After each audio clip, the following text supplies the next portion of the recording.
ചേച്ചി ഇത് കുടിക്ക. ഒന്നും കഴിച്ചില്ലല്ലോ. കുടിക്ക് ചേച്ചി. ആ സംഭവം അറിഞ്ഞ ശേഷം ഒരേ കിടപ്പല്ലായിരുന്നു. കുടിക്ക് ചേച്ചി. ഇങ്ങതാ കുടിക്ക്. ഇവരുടെ വിവരമൊന്നുമില്ലല്ലോ. നീ കല്യാണി എന്ന് വിളിക്ക്. ഞാനിപ്പോ വിളിക്കാം. ദേ കല്യാണി ചേത്തിയില്ലോ. എന്തായി കല്യാണി? അതൊരു സ്വാഭാവിക മരണമല്ല ചേച്ചി. നമ്മളൊക്കെ സംസാരിച്ചതുപോലെ തന്നെ കൊലപാതകം കൊന്നത് അവൻ തന്നെയാ, ആ ഗംഗാപ്രസാദ്.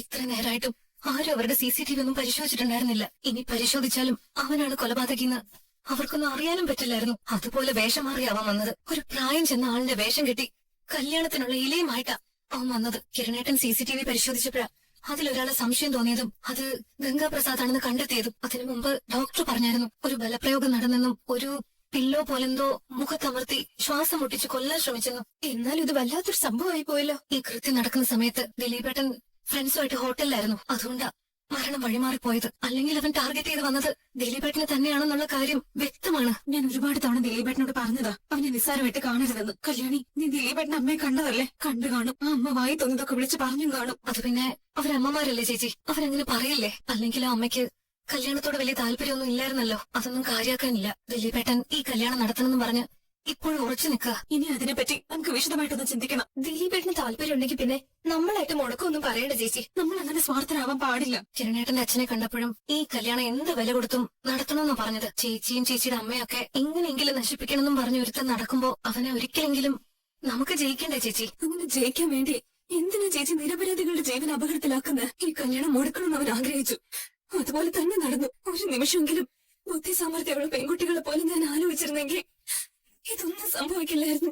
ദിലീപേട്ടനെ ചേച്ചി ഒന്ന് വിളിക്കണം. അടക്കമൊക്കെ കഴിഞ്ഞു. ആ, അതൊക്കെ കഴിഞ്ഞിട്ടാ ഞങ്ങൾ ഇങ്ങോട്ട് വന്നത്. അടക്കം കഴിഞ്ഞപ്പോ കിരണേട്ടനെ മാറ്റി നിർത്തിയിട്ട് ദിലീപേട്ടൻ പറഞ്ഞു ഒരു കാരണവശാലും ഈ കല്യാണം വേണ്ടെന്ന് വെക്കരുതെന്ന്. ദിലീപേട്ടന് ഗംഗയോടുള്ള ദേഷ്യം ഇരട്ടിച്ചിരിക്കുക. ആ, ചേച്ചി അങ്ങോട്ട് വിളിക്കണ്ട, ദിലീപേട്ടൻ ഇങ്ങോട്ട് വിളിച്ചോളൂ. ആ സമയത്ത് ദിലീപേട്ടൻ എന്താ പറയുന്നതെന്ന് വെച്ചാ അതുപോലെ കേട്ടാ മതി. എതിർക്കാനൊന്നും നിൽക്കണ്ട. മാമി വിളിച്ചിരുന്നു. ഞാൻ വിവരം പറഞ്ഞപ്പോ മാമിക്ക് ഭയങ്കര സങ്കടമായി. അതും ഒരു മരണ വീടാണല്ലോ. എന്താ സാറേ? ദിലീപിന്റെ അച്ഛനെ കൊന്നതാ ഗംഗാപ്രസാദ് തന്നെ. അവന്റെ ശൈലി അവൻ ഇവിടെയും കാണിച്ചു. പ്രായം ചെന്ന ഒരാളുടെ വേഷത്തിൽ വീട്ടിൽ വന്ന് കയറിയിട്ട് ശ്വാസം മുട്ടിച്ച് ആ പാവം മനുഷ്യനെ കൊലപ്പെടുത്തുമായിരുന്നു. നിന്നെ പോലെ തന്നെ എനിക്കും ദേഷ്യമുണ്ട് വേലു. പറഞ്ഞിട്ട് കാര്യമില്ല. കൈ കിട്ടിയപ്പോഴൊക്കെ ഞാനും ബുദ്ധിമോശം കാണിച്ചു. കടപ്പുറത്ത് വെച്ച് അവനെ കൊല്ലാൻ തന്നെ നോക്കിയതാ. എന്നാലും അത് നടന്നില്ല. കാട്ടിൽ വെച്ചും എനിക്കതിന് കഴിയുമായിരുന്നു. ചെറിയ ജീവൻ ബാക്കി വെച്ചാൽ വിഷപ്പാമ്പിനെ പോലെ മരണത്തിൽ നിന്ന് തിരിച്ചു വരുന്ന ഒരുത്തനാണ് അവനെന്ന് ഞാൻ ചിന്തിക്കണമായിരുന്നു.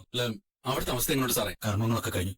ഇപ്പോഴും കല്യാണത്തെ പറ്റി തന്നെയാ ദിലീപ് പറയുന്നത്. ഒരു കാരണവശാലും വിവാഹത്തിന് പിന്മാറരുതെന്ന് ദിലീപ് പറഞ്ഞു. എന്നാ ദിലീപിന്റെ അമ്മയ്ക്ക് അങ്ങനെ ഒരു അഭിപ്രായമില്ല. എന്നിട്ട് സാറെന്ത് പറഞ്ഞു? ആ, ഞാനെന്ത് പറയാനാ? തീരുമാനം എടുക്കേണ്ടത് ദിലീപ. എനിക്ക് ഈ കല്യാണം നടക്കണമെന്ന് തന്നെയാ. അച്ഛനും അങ്ങനെ തന്നെയാ പറയുന്നത്. എന്ത് വില കൊടുത്തായാലും ഈ വിവാഹം നടത്തണമെന്ന്. എന്നാലും അതിന് സമയമെടുക്കില്ലേ സാറേ? എത്ര സമയമെടുത്താലും അതിനു മുമ്പ് ഗംഗാപ്രസാദിനെ കണ്ടെത്തണം.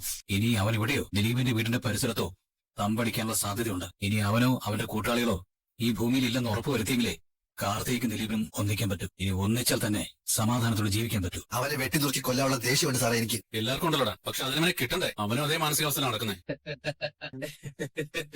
എടാ, അധികം ചിരിക്കണടാ. എങ്ങനെ ചിരിക്കാതിരിക്കൂടാ? എല്ലാവരും തമ്പടിച്ചിരിക്കുക. കാട്ടിനകത്തുനിന്ന് വരെ ആൾക്കാർ വന്നിരിക്കുക എന്റെ തല തെറിപ്പിക്കാനായിട്ട്.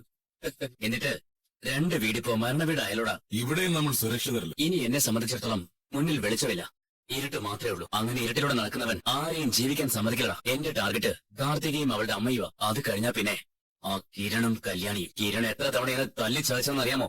അവനെ തിരിച്ച് നിനക്കൊന്നും ചെയ്യാൻ പറ്റിയില്ലല്ലോ ഗംഗെ. പറ്റില്ലടാ, അവനൊരു ഒറ്റയാന്റെ കരുത്തുള്ളവനാ. കൈകളൊക്കെ ഉരുക്കാണ്. മുന്നിലൂടെ നമ്മൾ എല്ലാവരും കൂടി ചെന്നാലും അവനെ ഒന്നും ചെയ്യാൻ ഒക്കില്ല. ആയുധം കയ്യിലുണ്ടെങ്കിൽ പോലും. അല്ലെങ്കിൽ പിന്നെ തോക്ക് വേണം. ഇപ്പോ അതില്ലാത്തൊരവസ്ഥയല്ലേ? പോലീസിനെ പോലും നമ്മളിങ്ങനെ പേടിച്ചിട്ടില്ലല്ലോ ഗംഗെ. പോലീസിനെ മാത്രമല്ല, കുടിപ്പകയുടെ പേരില് 2 സംഘങ്ങൾ തമ്മിൽ തല്ലുന്ന സമയത്ത് എതിരാളികളെ പോലും നമ്മൾ ഇതുപോലെ പേടിച്ചിട്ടില്ല. അവന്റെ ഭാര്യയാണെങ്കിലോ 6th സെൻസുള്ള വ്യക്തിയാ. ആ തേനിനകത്ത് വിഷം കലർത്തിയതാണ് പാരയായത്. അത് ആ സമയത്ത് കിരണിന്റെ അച്ഛനടുത്ത് കുടിക്കുമെന്ന് കരുതിയതല്ല. അല്ലെങ്കിൽ എല്ലാം അങ്ങ് പോയേനെ. സൈലന്റ് ആയിട്ട് തന്നെ നമ്മുടെ കാര്യം നടന്നേനെ. ഇനി എന്തായാലും അവസാന നിമിഷം വരെ പൊരുതും. പിന്നെ സ്റ്റെഫിയുടെ കാര്യം ആലോചിച്ച് മാത്രമാണ് ഒരു വിഷമം. സാരമില്ല, ജയിലിൽ നിന്ന് അവൾ ഇറങ്ങുമ്പോ ഞാൻ ജീവനോടെ ഇല്ലെങ്കിൽ അവള് നല്ലൊരു ജീവിതം കണ്ടെത്തട്ടെ. അല്ലെ? അവളൊരു മിടിക്കുക. അവൾ ഇനി മറ്റൊരാളുടെ ജീവിതത്തിലേക്ക് പോകുന്നത് എനിക്ക് തോന്നുന്നില്ല. എടാ, നമ്മൾ ഇനി എന്തൊക്കെ തെറ്റ് ചെയ്തെന്ന് പറഞ്ഞാലും എവിടെയെങ്കിലും ഒരിടത്ത് നമ്മുടെ മനസ്സ് തളയ്ക്കപ്പെടും. ഇനിയിപ്പോ ഞാൻ ജീവനോടെ ഇരുന്നാലും സ്റ്റെഫി മൊത്ത് നല്ലൊരു ജീവിതം സ്വപ്നം കാണാൻ പറ്റില്ല. വേഷം മാറാതെ വെളിച്ചത്തേക്ക് ഇറങ്ങാൻ പറ്റാത്തൊരുത്തനാണ് ഞാൻ. അങ്ങനെയുള്ളവന് എന്ത് കുടുംബജീവിതം ഉള്ളത്? എങ്കിലും അവളോട് എനിക്ക് കടപ്പാടുണ്ട്. എനിക്ക് വേണ്ടി ജീവിതം മുഴുവൻ ഒഴിഞ്ഞു വെച്ചോളൂ അവള്. ഇപ്പോഴും അങ്ങനെ തന്നെ. അല്ല, കല്യാണ വീട്ടിലെ കാര്യം അറിയാൻ എന്തൊരു മാർഗം? എന്തായാലും ഞാനാണ് കൊലയാളിയെന്ന് അവർ മനസ്സിലാക്കിയിട്ടുണ്ടാവും. ദിലീപിന്റെ വീട്ടിലും CCTV ഉള്ളതാ. ഞാൻ അവിടെ ചെന്ന ശേഷം പിന്നിലൂടെ കയറിയത്. CCTVയിൽ അന്നേരം നോക്കാത്ത ഒരു ഭാഗ്യമായി. ഇന്നത്തെ ദിവസം കതിർമണ്ഡപം സ്വപ്നം കണ്ട് വന്നവൾക്ക് ആ ഭാഗ്യം കൊടുക്കാതെ ആ കതിർമണ്ഡപത്തിലിട്ട് തന്നെ അവളുടെ വരനെ കൈകാര്യം ചെയ്യാനായിരുന്നു എന്റെ തീരുമാനം. പക്ഷെ അത് തലനേരടിക്ക് വഴി മാറിപ്പോയി. എന്നാലും കുഴപ്പമില്ല, കല്യാണം മുടങ്ങിയല്ലോ. അച്ഛനോട് ഈ വിവരം പറഞ്ഞു കല്യാണി? ഒന്നും അറിയില്ല. അച്ഛൻ ഈ വിവരം അറിഞ്ഞോ കിരണേട്ടാ? ഇല്ല, ഓഡിറ്റോറിയത്തിൽ പോയിരിക്കുക. ഞാൻ ഇങ്ങോട്ട് പുറപ്പെടാൻ പറഞ്ഞിട്ടുണ്ട്. എന്തോ സംശയം അച്ഛന് തോന്നിയിട്ടുണ്ടെന്നുള്ള കാര്യം ഉറപ്പാ. ഇതറിഞ്ഞു കഴിയുമ്പോ അച്ഛൻ ഒരു അറ്റാക്കൂടെ വരുമെന്ന് എന്റെ സംശയം. അതുകൊണ്ടാ ഞാൻ കാർത്തിയോട് പറഞ്ഞത് കല്യാണത്തിന് ഒരു കാരണവശാലും പിന്മാറരുതെന്ന്. ദിലീപ് ഇപ്പൊ എന്നെ വിളിച്ചിരുന്നു. കാർത്തികയ്ക്ക് പരമാവധി ആത്മവിശ്വാസം കൊടുക്കണമെന്ന് അവൻ പറഞ്ഞത്. എനിക്ക് അങ്ങോട്ട് വിളിക്കാൻ നല്ല വിഷമമുണ്ട് കിരണേ, അതുകൊണ്ടാ വിളിക്കത്തെ. ശ്ശ്. ആരാ? അവനാ ആ മനോഹർ. ഇതിനിടയിൽ അവന്റെ വിഷമവും പരാതിയും കേൾക്കാനായിട്ട് എനിക്ക് വല്ല സമയമുണ്ടോ? സാറേ, ഞാൻ കുറച്ച് കുഞ്ഞുടുപ്പുകൾ വാങ്ങിച്ചിട്ടുണ്ട്, മോക്ക് കൊടുക്കണം. അവന്റെ മെസ്സേജാ ആ മനോഹറിന്റെ. അവൻ കുറച്ച് കുഞ്ഞുടുപ്പ് വാങ്ങി വെച്ചിട്ടുണ്ടെന്ന്. അത് കുഞ്ഞിന് ഞാൻ കൊണ്ട് കൊടുക്കണമെന്ന്.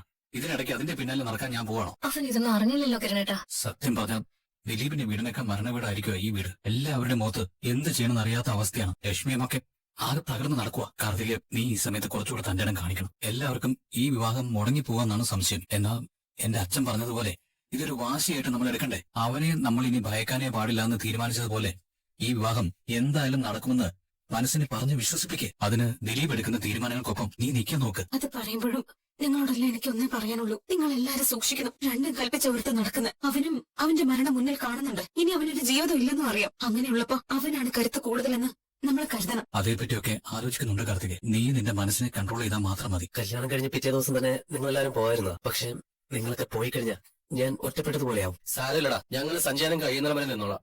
എടാ, അത് നിങ്ങൾക്ക് ബുദ്ധിമുട്ടാവില്ലേ? ഞങ്ങൾ ഞങ്ങളുടെ ഓഫീസിൽ വിളിച്ച കാര്യം പറഞ്ഞിട്ടുണ്ട്. പിന്നെ യവനാണെങ്കിൽ സ്വന്തമായിട്ട് ബിസിനസ് ആണല്ലോ, എപ്പോഴും ആണെങ്കിലും പോയാൽ മതി. ഇങ്ങനെ ഒരു സാഹചര്യത്തിൽ കൂടാന്നില്ലെങ്കിൽ പിന്നെ കൂട്ടുകാരെന്ന് പറഞ്ഞിട്ട് എന്താടാ കാര്യം? ഇരുന്നു മക്കളെ, ഇരുന്നു.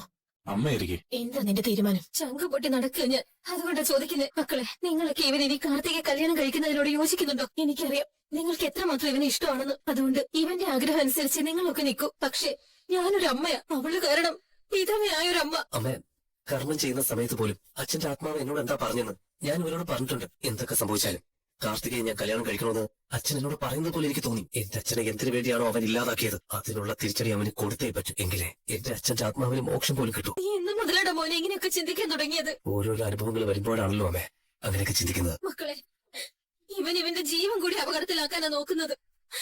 എന്നെ ഇവൻ കൊന്നു കളഞ്ഞാലും കുഴപ്പമില്ലായിരുന്നു. പക്ഷെ ഇവൻ എന്തെങ്കിലും സംഭവിച്ച എനിക്ക് പിന്നെ ആരാ? അമ്മേ, സഞ്ചയനം കഴിയുന്നവരെ ഞങ്ങൾ ഇവനെ പോകും. ഇനി കല്യാണം നടക്കുവാണെങ്കിൽ അതുവരെ നിൽക്കാനും ഞങ്ങൾ തയ്യാറാ. അവനെ ഞങ്ങൾക്ക് ഇപ്പൊ ഭയമല്ല. കിരണും കിരണിന്റെ വീട്ടുകാരും അതുപോലെ കാർത്തിയും കാർത്തിയുടെ അമ്മയൊക്കെ അവനെ വകവരുത്താൻ ആഗ്രഹിക്കുന്ന പോലെ ഞങ്ങൾക്കുണ്ട് ആഗ്രഹം. നിങ്ങളോട് ഞാൻ എന്ത് പറയാനോ മക്കളെ? അസുഖമായിട്ട് കിടന്ന മനുഷ്യനാണ് മരിച്ചതെങ്കിൽ ഇത്രയും സങ്കടം ഉണ്ടാവില്ലായിരുന്നു. ഇത് നിനക്ക് അറിയാലോ ദിലീപേ, ഒരു ജലദോഷം പോലും ഈ അടുത്തൊന്നും വന്നിട്ടില്ല. അതാണ് എന്റെ സങ്കടം. ഇതിപ്പോ രണ്ടിന്റെ ഇടയിൽ അകപ്പെട്ടല്ലോ നിങ്ങള്, നിന്റെ അമ്മയുടെ. അത് ശരിയാ. അമ്മയുടെ സങ്കടം കാണുമ്പോ നിനക്കിപ്പോ നിൽക്കാനും പറ്റുന്നില്ല. എന്നാൽ നിന്റെ ഭാഗത്ത് ശരിയുള്ളത് കൊണ്ട് നിന്നെ വിലക്കാനും തോന്നുന്നില്ല. കാർത്തിക ആകെ വിഷമത്തിലായിരിക്കും. അവളെ വിളിക്കണം, ആശ്വസിപ്പിക്കണം. കല്യാണം നടക്കുന്ന അവളോട് പറയണം. അമ്മയെ സങ്കടപ്പെടുത്താനോ അമ്മയെ കൂടുതൽ വേദനിപ്പിക്കാനോ അല്ല ഇങ്ങനൊരു തീരുമാനം എടുക്കുന്നത്. എന്റെ അച്ഛന്റെ മരണത്തിന് അങ്ങനെ ഒരു തീരുമാനം എടുത്തേ പറ്റൂ.